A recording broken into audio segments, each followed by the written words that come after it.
yang dijolimi sampai sudah 10 tahun. Kami ini adalah, kalau bisa dikatakan, pahlawan pembangunan, tetapi kami tidak ada harganya. Ini betul-betul sangat keji. Baik, saya berdasarkan bukti dan fakta yang ada yang saya bawa sekarang ini, Pak. Jadi saya sudah pernah memperkarakan, itu namanya kurator. Kurator itu nggak ada gunanya sebetulnya. Kalau menurut saya, sampai saat ini, detik ini, kami tidak pernah mendapat laporan. Makanya kami meminta untuk dibentuk panja atau diperiksa. Dan hakim pengawas juga kami laporkan ke KY, Komisi Yudisial. Dan kami ke Bawas, ke Mahkamah Agung. Itu pun tidak berjalan. Saya sungguh-sungguh betul-betul sudah kecewa dengan negara ini. Dengan aparat penegak hukumnya tidak berjalan. Seperti itu. Saya sudah melaporkan. Ini saya ada buktinya semua. Ini hasil-hasil saya melaporkan ke Bawas, terus sampai ke Ombudsman, termasuk malah administrasi ini loh. Ini nggak ada jalannya, nggak berfungsi. Kalau mau dipangkas Pak Prabowo, ya ini dipangkas, nggak ada gunanya. Kerja manusia banyak seperti itu, tapi tidak berjalan Pak. Itu saya sangat kecewa. Terus terang Pak. Nah, ini saya bicara terkait dengan Istaka Karya. Istaka Karya ini by design. Sebetulnya Istaka Karya itu ketika dipilotkan itu, dia masih ada 4 pekerjaan yang masih berjalan. 4 pekerjaan yang masih berjalan. Nilainya cukup besar. Saya bacakan yang satu, pembangunan fasilitas pendidikan dan kesehatan di Sulteng. Itu nilainya 78 miliar. Kurang lebih ini Pak. Sekian ya. Kedua, proyek pembangunan halte Luminor, apa ini? Hotel. Ini nilainya 19 miliar. Ini Pak. Terus kemudian nomor 3, ini proyek pembangunan kantor pemerintah terpadu Kap Brebes. Itu 111 miliar kurang lebih. Terus kemudian proyek pembangunan jalan Kembar Kali Kadia. Itu nilainya 204 miliar. Sekian. Jadi artinya Pak, sebetulnya Istaka Karya itu masih bisa berjalan. Karena dia masih mampu untuk mengerjakan proyek-proyek yang nilainya cukup besar. Tetapi kenapa ada statement bahwa itu harus disuntik mati? Nah, itu harus ada tanda tanya juga. Kenapa kok harus disuntik mati, bahasa dari Pak Erick Thohir selaku Kementerian BUMN. Dan sekarang terpilih lagi. Kan kacau lagi nih. Negara ini sudah corat marut kalau menurut saya. Seperti itu Pak. Jadi ini by design. Karena ini sangat jelas. Sudah sangat jelas bahwa dia masih mampu mengerjakan proyek-proyek tersebut. Terus kemudian Pak, saya ada bukti bahwa dari Kementerian PUPR. Kementerian PUPR itu mensupport untuk Istaka Karya itu supaya bangkit kembali. Dia memberikan aset berupa tanah senilai 600 miliar. Asetnya. Ini ada dari Kementerian PUPR. Ya Pak. Jadi ini langsung data dokumennya bahwa diberikan kepada Istaka Karya, tujuannya supaya Istaka Karya itu bangkit kembali. Tetapi sangat disayangkan lagi. Kenapa kok bisa dari Kementerian BUMN aset yang diberikan oleh Kementerian PUPR? Padahal dari Kementerian PUPR itu diketahui oleh Kementerian Keuangan. Dan itu sudah digedok. Itu sudah dipersetujui. Dan itu ditolak oleh BUMN. Seperti itu Pak. Artinya Istaka Karya ini masih bisa berjalan sebetulnya. Untuk membayar dengan kita vendor-vendor ini masih bisa. Tetapi saya tidak tahu kenapa kok ini dipilotkan. Terus kemudian Pak,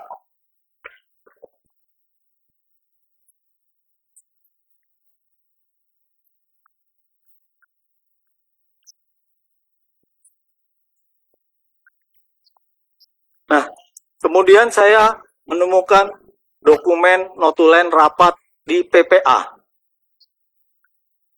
Fungsi dan tugas PPA itu apa? Fungsi tugas PPA itu kan merestrukturisasi BUMN yang sakit. Seperti itu. Tapi kenyataannya apa? Coba. Kenyataannya malah mempilotkan, mendesain bahwa ini dipilotkan. Bukan untuk merestrukturisasi.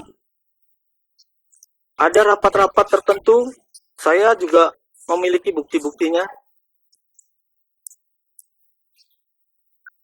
Jadi sudah berubah dari jobnya PPA ini sudah tidak berfungsi lagi.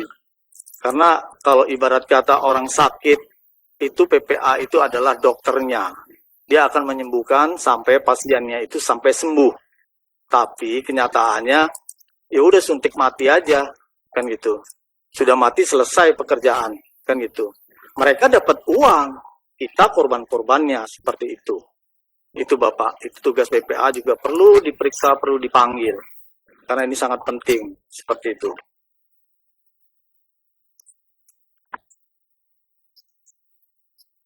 Nah, ini lagi by design-nya. By design-nya itu ada chat-chatan untuk mencari pengantin.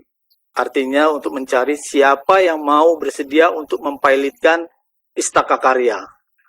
Kita ada chat-chatan itu dari kurator. Nah, yang seharusnya kurator itu terbentuk ketika sudah ketika sudah ada putusan pengadilan, baru terbentuk adanya namanya kurator dan hakim pengawas. Tapi ini belum dipilotkan, tapi sudah terbentuk adanya kurator. Dan dia sudah bisa mengkondisikan bahwa ada by design-nya. Contohnya.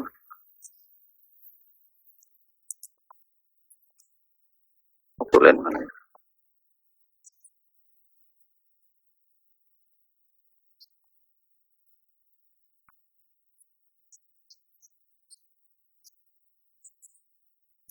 Jadi ada notulennya, Pak. Di sini dihadiri. Nah, ini notulen rapat pertemuan mereka. Itu dihadiri oleh Bapak Yadi selaku Direktur Utama PPA. Terus kemudian Bapak Rizal itu Direktur Investasi. Terus kemudian Bapak Bagus Pianto, Kepala Divisi PPA. Terus kemudian Bapak Sunarto, Komisaris Istaka. Bapak Sigit Winarno, Direktur Utama Istaka. Bapak Y.Idi Suharyono, Direktur Operasional Istaka. Jadi ini sangat jelas bahwa di sini akan intinya menutup Istaka Karya. Jadi dalam kata arti mempilotkan Istaka Karya. Ini sebetulnya sudah tindakan kejahatan mereka. Yang seharusnya PPA itu adalah merestrukturisasi atau memperbaiki manajemen, keuangan yang corat marut. Seperti itu.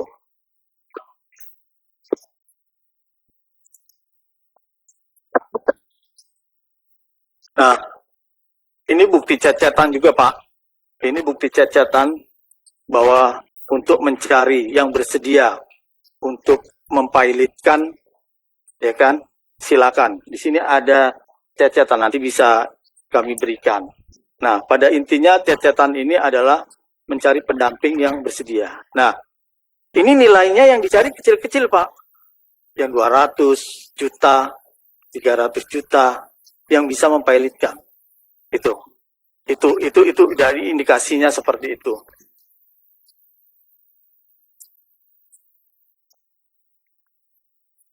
Nah, kemudian dia ketemu yang bisa mempilotkan. Namanya adalah perusahaan PT Riau Anambas. Itu nilainya 260 juta, Pak. Saya sendiri 23 miliar, Pak. Pak Andi itu sekitar 7 miliar. Dan rata-rata teman-teman ini sangat besar. Nah, ini sangat diherankan.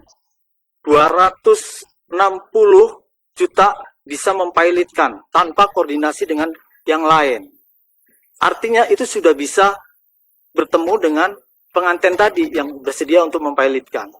Nah, seharusnya Rio Anambas tidak bisa melakukan kepilotan karena Rio Anambas sudah dibayar oleh Istaka Karya dalam bentuk angsuran. Ini angsuran rekening ke Rio Anambas yang seharusnya kalau dia sudah dibayar ya sudah, tidak perlu melakukan kepilotan kan seperti itu. Ini adalah kejahatan, Pak. Seperti itu.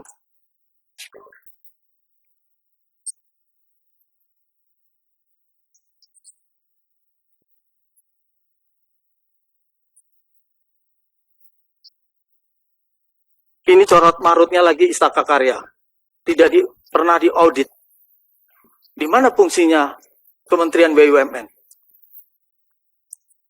Kan sangat menyedihkan, Pak. Ini sejak tanggal tahun 2020, terus 2021, 2022. Tidak pernah diaudit. Gimana mau sehat perusahaan? Ini ada bukti kita dari PPA, Pak. Jadi kita tidak mengada-ada, jadi kita berdasarkan bukti yang ada. Seperti itu, Pak. Apa ya? Nah, ini lebih sadisnya lagi, Pak. Kenapa kami ini sebagai korban? Kenapa kami ini tidak bisa dibayar? Karena ada indikasi bahwa di Istaka Karya itu uangnya dikorupsi. Seperti itu. Nah, harapan kami memohon, sangat memohon, agar dapat diperiksa. Seperti itu. Nah, korupsinya ini ada kelebihan pembayaran. Ini ada data-datanya, Pak, proyeknya, Pak, yang ada kelebihan pembayaran. Ini sebetulnya sudah dilaporkan di KPK. Itu pun tidak jalan. Dengan alasan buktinya tidak memenuhi. Ya sekarang bagaimana kita untuk mencari bukti di rekening, terus kita minta ke bank? Itu bukan kapasitas kita, Pak. Ya kan seperti itu. Ya itu adalah penegak aparat. Seperti di kepolisian, di KPK, yang bisa meminta rekening bank. Nah kalau kita kan tidak mampu, Pak. Kan gitu. Makanya ini juga bisa dapat diperiksa, Pak. Kami sangat memohon karena ini juga ada korupsi. Ini dampak dari akibat korupsi sehingga kami ini terlantarkan dan kami tidak dibayar sampai sudah 12 tahun. Bahkan sekarang sudah 13 tahun mungkin. 13 tahun kami sudah menunggu. Dan kami melakukan verifikasi itu juga dalam bentuk pembayaran juga, Pak, dengan negara. Dengan satu contoh, untuk persyaratan untuk mengajukan verifikasi harus wajib hukumnya bayar pajak. Coba, Pak. Kita sudah bayar, Pak, pajak. Dari 29 miliar itu kita sudah bayar pajak. Seperti itu. Jadi intinya kami sangat-sangat kecewa. Jadi kami berharap kepada Bapak, sebenarnya teman-teman ini juga sudah berupaya. Dan ada yang sudah bunuh diri, Pak. Sudah gantung diri, yang di Brebes, terus kemudian ada yang rumahnya kemarin sempat dilelang, seperti itu. Terus kemudian Pak Bambang sendiri sudah terancam. Kalau kita berhutang dengan negara, berhutang dengan bank-bank negara, itu kita akan dikejar sampai manapun. Bahkan debt collector itu sering ke rumah. Tapi kalau negara berhutang dengan kita, luar biasa santainya. Termasuk Presiden kita Pak Jokowi itu juga tidak punya hati. Kita sudah bersurat, bahkan kita sudah berupaya untuk kemana-mana. Tapi tidak ada hati, Pak. Ini tolong kami berharap Bapak, karena termasuk Pak Yulimar ini juga petua kita, sudah sampai tua seperti ini, menanti, Pak, seperti itu. Karena habis uangnya. Karena kami bekerja ini, mengerjakan proyek ini, bukan mengandalkan uang pribadi. Kita juga berhutang, seperti itu. Nah, pekerjaan kami yang di Bawen, jalan tol, sekarang orang kalau mau ke Solo, orang mau besok kalau mau pulang mudik ke Semarang, dengan mudahnya lancar. Terus, begitu juga Pak Andi tadi, udah bandara, udah nggak ada banjir, coba. Sudah bermanfaat bagi masyarakat, bagi negara. hasil tol itu sudah menguntungkan mereka. Tetapi kami tidak pernah dilihat, bahkan kami tidak pernah dibayar. Seperti itu. Itulah Pak, jadi harapan kami, Pak Erick Thohir juga selalu menggembor-gemborkan bahwa kita beruntung, BUMN beruntung, negara beruntung. Beruntungnya di mana? Kalau kita sendiri, rakyat ini tidak dibayar 160 pekerja, bahkan kita melibatkan anak, operator, pegawai kita dirumahkan. Dari mana beruntungnya? Imbasnya kemana? Sampai orang sudah sampai bunuh diri. Berakhlaknya di mana Pak Erick Thohir? Akhlak apa seperti itu? Itu Pak, saya sangat berharap bantuan dari Bapak. Saya masih percaya dengan DPR RI. Kalau saya dengan hakim, aparat penegak hukum, itu saya sudah tidak percaya. Saya krisis kepercayaan. Karena siapa yang punya uang, itulah yang berkuasa. Jadi kita sangat kesulitan. Jadi harapan saya kepada Bapak Dewan yang terhormat, Ibu, sebagai wakil kami dari rakyat, kami sangat memohon sekali. Karena ini korban sudah banyak. Dan ini, mari kita membenahi negara ini. Mari kita sama-sama membenahi negara ini. Jangan sampai semakin lama negara ini semakin corat marut. Semakin nggak karuan. Jadi saya mohon bantuannya. Mungkin cukup sekian pemaparan saya. Apabila saya ada salah, saya mohon maaf. Assalamualaikum warahmatullahi wabarakatuh. Waalaikumsalam.